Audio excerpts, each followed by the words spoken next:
እምብርት የሚያሳዩ ሴቶች ማየት በጣም ብዙ ጊዜ የተለመደ ነው።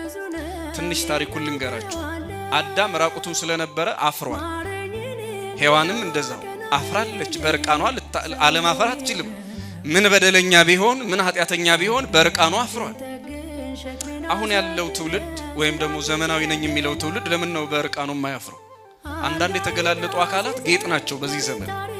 የሚገርማችሁ በተለይ እምብርት ገልጠው ለሚሄዱ ሴቶች የተጻፈ መልእክት ታሪካዊ ዳራ ልንገራችሁ። አንድ አጥኚ የጻፈውን ነው የምነግራችሁ። እንግዲህ እውነት ይሁን ሐሰት መነሻ ሐሳቡ የጸሐፊው ነው። ምን ብሎ ጻፈ? በምዕራቡ ዓለም ከእናት ሆድ ውስጥ በተለየ ሁኔታ ጽንስን ማከናወንና ልጅ መውለድ የተለመደ ሆነ እና እነዚያ ከእናታቸው የተፈጥሮ ማህፀን ውጭ ሆነው የሚወለዱ ልጆች እምብርት የላቸውም ነበር። ምን የላቸውም አልኳችሁ? የተፈጥሮ ሲስተማቸውን ያጡ ናቸው። ስለዚህ እምብርት የላቸው። እንደምታውቁት እምብርት በእናት ሆድ ውስጥ እያለን መመገቢያችን ነው።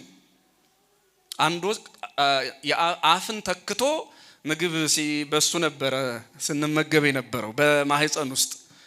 ስለዚህ ያ ሲስተም ለካ እነሱ ጋር የለም በማሽን ውስጥ የሚወለዱ ልጆች። ስለዚህ ከአደጉ በኋላ እያፈሩ እምብርት ድብልብል ሙቀጫ ስለሚመስሉ ይሸፍኑታል። በተፈጥሯቸው ያፍራሉ።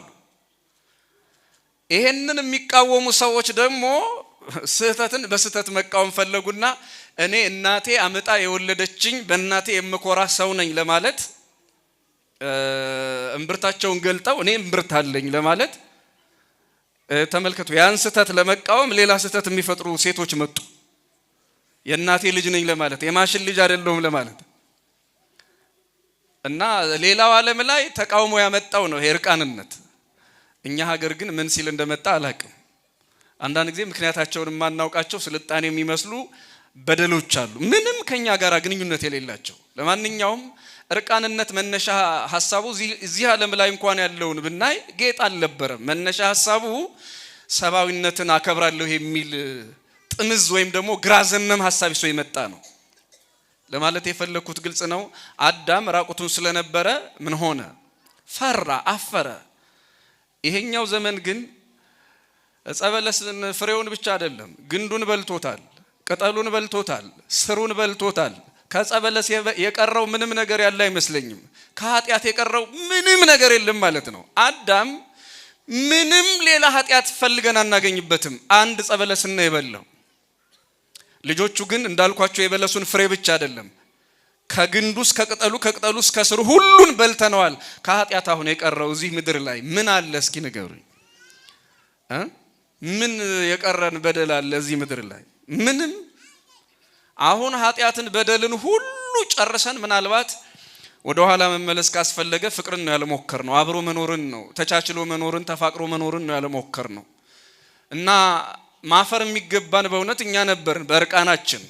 ከልብስ አይደለም የሐሳብና የህሊና እርቃን ያላቸው የገጠማቸው ሰዎች ደግሞ አሉ። የትኛውም ጨርቅ ቢመጣ የትኛውም ልብስ ቢመጣ የማይሸፈን እርቃን ያላቸው ሰዎች አላፈሩም። ሰው ገድሎ ካላፈረ፣ ሰርቆ ካላፈረ፣ በደል ሰርቶ ካላፈረ ምንድነው የሚባለው ይሄ ነገር? ክርስቲያኖች በድሎ ያላፈረ ዲያብሎስ ብቻ ነው። እኛ የአዳም ልጆች እንበድላለን፣ ለባህሪያችን በደል ይስማማዋል። በመበደላችን ግን ቀና ብለን ከሄድን ካላፈርን ክርስቲያኖች በሐፍረታቸው የማያፍሩ ፍየሎች ናቸው። ምኖች አልኳችሁ? አቤት